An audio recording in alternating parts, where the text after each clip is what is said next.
Welcome back to Dead Good Book Reviews. I'm Judith and you're watching another episode of Overbooked, the series where I talk about every single book on my shelf because I thought that would be a good idea. Today I'm talking about a book that is quite a throwback to my early blogging days. I'm talking about Roar by Cora Carmack. I always say Cora McCormack or Cora Carmack or Cora Carmack. And I can't say her name. Some disclaimers before we start. There are other books in the series, at least one. I haven't read them, so I'm not talking about it. I'm just talking about this book in isolation.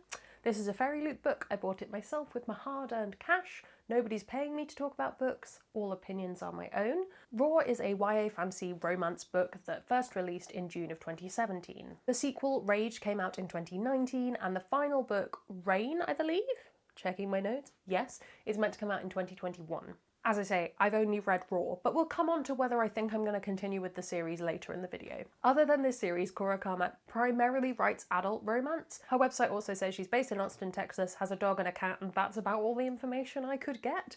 I haven't read her romance, I don't know, I've literally only read this, but her romance is there if you're interested. So we follow the story of Princess Aurora, or Rora as she's known in the book, who lives in a world where there are these kind of sentient storms that are kept at bay by people with storm magic, or stormlings. We're not talking normal storms either, these pack a fairly horrifying punch. But Aurora has a bit of a secret. She doesn't actually have the storm powers she's supposed to have. To try and secure some power for her realm, she's planning on being in this arranged marriage to this prince she's never met before. When she sneaks out and follows that prince late one night, she discovers a market selling the magic that she so desperately wants. Taking the name Roar, she sets out with a group of storm hunters she's met that night, trying to claim some magic and a life for herself.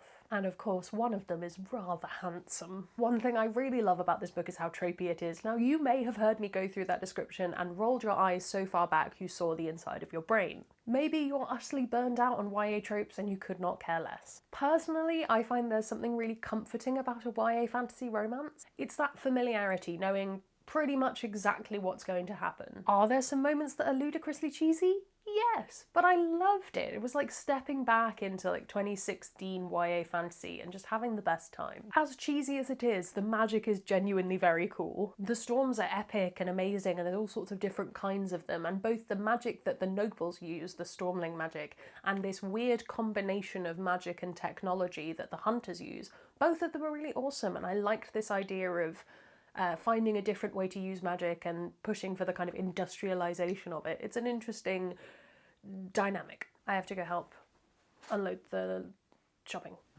And we're back. So I absolutely never stared out of the window at trees moving and pretended I had wind powers. I have to say, storm magic is one of my favourite things, and it was really fun to read a book with some cool storm magic. I think the romance is pretty sweet. Obviously, if romance isn't your thing, don't bother with this book at all. But this book is packed to the brim with some of those fun romancy tropes. Are they forced to ride on a horse together? Yes. Does he have to put her in his bed in the inn? Yes, he does. And the storm setting allows for many a shenanigan in the rain, which is always good. So if you're here for the romance, I think you'll have a good time. While the main focus is obviously on Aurora/Roar, she needs to come up with some better names. There are some other really interesting characters. The other hunters are cool. Her lady's maid is cool and has some good secrets, and I'm assuming has some great plot in later books. There's an earth witch who I adored, and so many more. The villain is also pretty villainous, so that's great too. I feel like because I criticize books for not being gay in other contexts, I should criticize this one as well. So there's no sapphic or any other LGBT representation in this book. I'm not going to criticize the book overly for that. It's from a few years ago, and the focus is on a straight romance, so are we surprised by that? No. Of course, I haven't read the other books in the series, but this one is pretty straight, so if that's something you look for in books, you won't find that here. Just knowledge for you. This also has a cliffhanger ending, which is less of an issue now than it was when I first read it. I feel like we're starting to see the return of the cliffhanger ending, but nowhere near as much as we had a few years ago. I was ready to read this book, unhaul it, be done. I was going to be ready to get rid of it, and then that cliffhanger ending just grabbed me again. And now I need to buy the other books in the series. I mean, what's going on? So if cliffhangers aren't your vibe, or you know for a fact you're not going to be able to read the other books anytime soon, maybe leave this one until you can.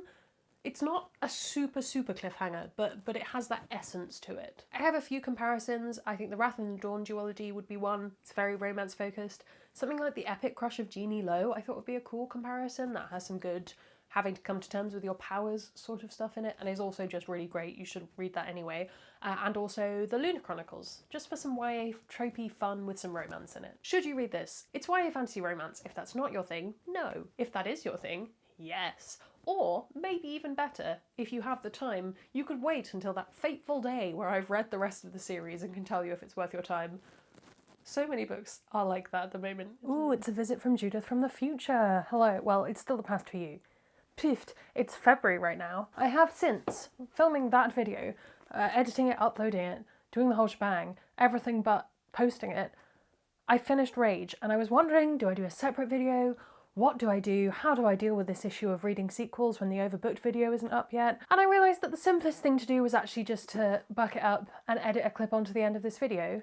Life will be simple again. So yes, I have since finished Rage, the sequel to Raw, and I did enjoy it. I think if you're going to read Rage, reread Raw first. I'm not going to spoil this for you, I should say. There won't be spoilers. I do think I enjoyed reading this. I didn't get as much of the things that I liked from the first book, which were kind of the very sweet romance and the storm magic focus. They are less prevalent in this book, but there are bits of other kinds of magic. You get a bit more of some side characters, which was well worth reading. Yeah, I would say overall, I still want to wait until I've read the third one to fully go, okay, this series was something I will want to pick up again, or this series is one that I can quite happily say, I read that, it was a good time, but goodbye. But no, I do think that if you want to pick up the first one, but you're not sure if the second one is any good, the second one is on par with the first one, I would say. I think it will partly depend what you like about the first one, whether you'll enjoy the second one, but that's true of a lot of sequels. I'm going to pass back to past Judith to finish this one up, I think.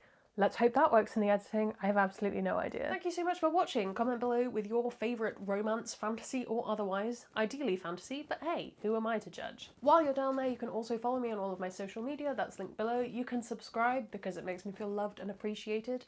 That's all from me, and I will see you in the next one.